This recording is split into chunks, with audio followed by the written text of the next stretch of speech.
सोचिए, अमेरिका की special forces का सबसे खतरनाक स्नाइपर, जिसने दुश्मनों को मीलों दूर से मार गिराया, लेकिन अब वही आदमी खुद शिकार बन चुका है। आपका डियर लिसनर्स, हमारे चैनल पर स्वागत है, जहां कहानियां सिर्फ सुनी नहीं जाती, महसूस की जाती हैं। आज बात करते हैं हॉलीवुड मूवी शूटर की। कहानी शुरू होती है रेगिस्तान में। बॉब और उसका पार्टनर डॉनी एक डेंजरस मिशन पर थे। ये अनुभवी स्नाइपर्स थे। मिशन पूरा होने के बाद जब वो निकलने की तैयारी कर रहे थे, तभी एनिमीज का सरप्राइज अटैक हो गया। बॉब ने अपनी एक्स्ट्रॉर्डिनरी शूटिंग स्किल्स से कई एनिमीज को डाउन किया, लेकिन सिचुएशन बहुत क्रिटिकल थी। बॉम्ब्स फट रहे थे, बुलेट्स की बारिश हो रही थी। उन्होंने एयर सपोर्ट के लिए कॉल की, लेकिन जवाब में सिर्फ खामोशी मिली। ये विश्वासघात का पहला साइन था, लेकिन उस वक्त बॉब को ये नहीं पता था, इस केओस में डॉनी की डेथ हो गई। अपने बेस्ट फ्रेंड को खोने का गुस्सा बॉब पर हावी हो गया। उसने हेलीकॉप्टर पर फायर किया और उसे क्रैश कर दिया, लेकिन उसे नहीं पता था कि ये इंसिडेंट उसकी जिंदगी को हमेशा के लिए बदल देगा।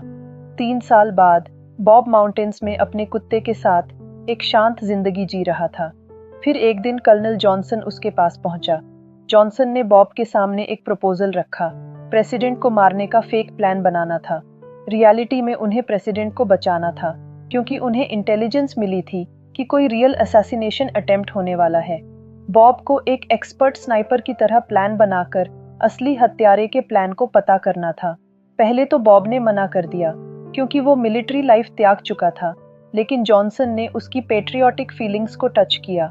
देश को तुम्हारी जरूरत है, उसने कहा। रात भर सोचने के बाद बॉब ने हेल्प करने का डिसीजन लिया। बॉब ने फिलाडेल्फिया में सारी लोकेशंस को स्टडी किया जहां प्रेसिडेंट स्पीच देने वाले थे। उसकी एक्सपर्ट एनालिसिस के अकॉर्डिंग असैसिनेशन अटेम्प्ट वहीं होने वाला था। उसने जॉनसन को सारी डिटेल्स दे दी, लेकिन जॉनसन ने उस दिन भी उसे वहां होने की रिक्वेस्ट की। स्पीच के दिन बॉब, जॉनसन और उसकी टीम एक स्ट्रैटेजिक पोजीशन में थे, जहां से पूरा एरिया मॉनिटर किया जा सकता था। जैसे ही प्रेसिडेंट स्टेज पर आया, बॉब ने टीम को अलर्ट किया कि ये परफेक्ट टाइम होगा हत्यारे के लिए, लेकिन तभी कुछ अनएक्सपेक्टेड हुआ। एक पुलिस ऑफिसर ने बॉब पर फायर किया और फिर किसी अज्ञात व्यक्ति ने प्रेसिडेंट को शूट कर दिया। बॉब समझ गया कि उसे फंसाया गया है। वो विंडो से वहां से भाग गया। उसके जाने के बाद जॉनसन और उसकी टीम ने पूरे रूम को क्लीन कर दिया और सिर्फ बॉब की स्नाइपर राइफल फिंगरप्रिंट्स के साथ वहां रख दी, जो परफेक्ट सेटअप था बॉब को प्रेसिडेंट का हत्यारा बनाने के लिए।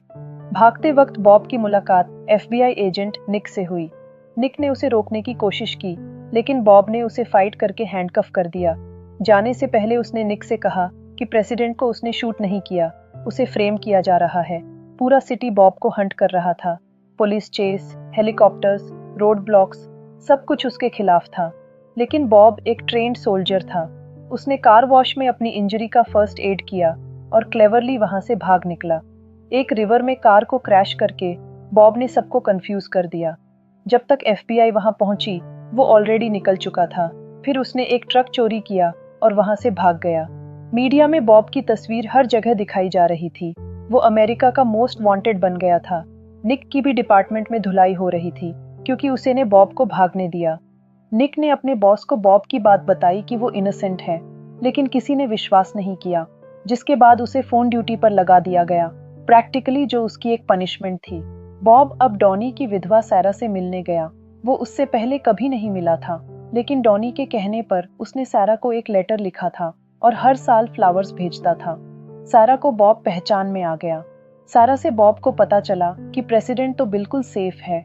एक्चुअली जो शॉट लगा था वो किसी फॉरेन प्रेसिडेंट को लगा था। ये इन्फॉर्मेशन बॉब के लिए गेम चेंजर थी। मीनवाइल निक अपनी इन्वेस्टिगेशन कर रहा था। उसने क्राइम सीन के आसपास की बिल्डिंग्स चेक की और उसे वहां किसी और स्नाइपर ट्राइपॉड के निशान मिले। ये प्रूफ था कि बॉब सच कह रहा था। बॉब को पता चला कि गवर्नमेंट ने उसके कुत्ते को भी मार दिया है। इससे उसका गुस्सा और भी तेज हो गया। उसने अपने नेम को क्लियर करने का डिसीजन लिया और इसके लिए निक की हेल्प लेने का प्लान बनाया। सैरा भी बॉब की हेल्प करने को तैयार थी। उसने डॉनी की राइफल बॉब को दे दी। प्लान के अकॉर्डिंग सैरा ने कैफे में निक से मुलाकात की और बॉब की कार की इंफॉर्मेशन दी, ताकि निक उसे ट्रेस कर सके। बॉब का प्लान परफेक्टली वर्क कर रहा था। जॉनसन को भी निक की एक्टिविटीज के बारे में पता चल गया था और उसने अपने मेन को निक पर नजर रखने को कहा। कुछ दिन बाद उन्होंने निक को किडनैप कर लिया। वो जानना चाहते थे कि निक को कितना पता है। जब निक ने अपना मुंह नहीं खोला तो वो लोग उसे मारने वाले थे, लेकिन लास्ट मिनट पर बॉब ने उसे बचा लिया। निक ने लीगल वे से बॉब की हेल्प करने की बात कही, लेकिन बॉब को सिर्फ रिवेंज चाहिए था। उसका नाम तो क्लियर हो जाएगा, लेकिन ये करप्ट लोग किसी और के साथ भी ऐसा कर सकते हैं, जो वो बिल्कुल नहीं चाहता था। बॉब ने निक की जान बचाई थी, इसलिए निक भी हेल्प करने को रेडी हो गया। जॉनसन और उसके मैन को पता चल गया कि बॉब हर साल सैरा को फ्लावर्स भेजता था। उन्होंने सैरा को किडनैप करने के लिए अपने मैन भेजे। निक और बॉब ने वेपन्स एक्सपर्ट मिस्टर रेड से मुलाकात की। उसने बताया कि जॉनसन और उसके मैन ने पेपर पैचिंग टेक्निक का यूज किया था, जिसमें बुलेट किसी और गन से फायर होती है, लेकिन ब्लेम किसी और पर आता है। मिस्टर रेड ने यह भी रिवील किया कि बॉब के अलावा ऐसा मिशन सिर्फ सैंडोर ही कर सकता था। बॉब समझ गया कि सैंडोर ही रियल शूटर था। निक ने अपने बॉस को कॉल करके सैंडोर का एड्रेस निकलवाया, लेकिन एक्चुअली ये जॉनसन का बिछाया हुआ जाल था। उस रात जॉनसन के मैन सैरा को किडनैप करने के लिए उसके घर में घुसे। सैरा ने एक आदमी को तो मार दिया, लेकिन दूसरे ने उसे किडनैप कर लिया। बॉब सैंडोर की लोकेशन के पास पहुंचा और हार्डवेयर स्टोर से बॉम्ब बनाने का सामान लेकर आया। उसे पता था कि कोई ट्रैप बिछाया गया होगा, इसलिए उसने निक को भी राइफल फायर करना सिखाया। अब बॉब ने सिस्टमैटिकली सभी गार्ड्स को मार दिया और बिल्डिंग के पास बॉम्ब्स लगा दिए। सैंडोर को देखकर वो बिल्कुल सरप्राइज नहीं था। सैंडोर ने सारी सच्चाई बता दी। जॉनसन ने उसके साथ भी वही धोखा किया था जो बॉब के साथ हुआ था।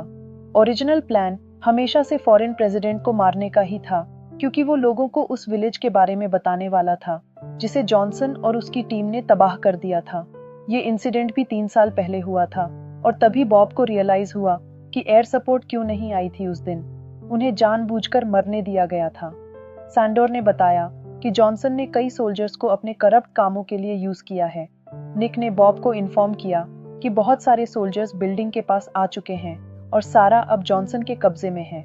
बॉब ने बाहर लगे बॉम्ब्स को एक्टिवेट कर दिया और एक एक करके सोल्जर्स को मारना शुरू किया। निक ने भी स्नाइपर राइफल से कुछ सोल्जर्स को डाउन किया ताकि बॉब सेफली भाग सके।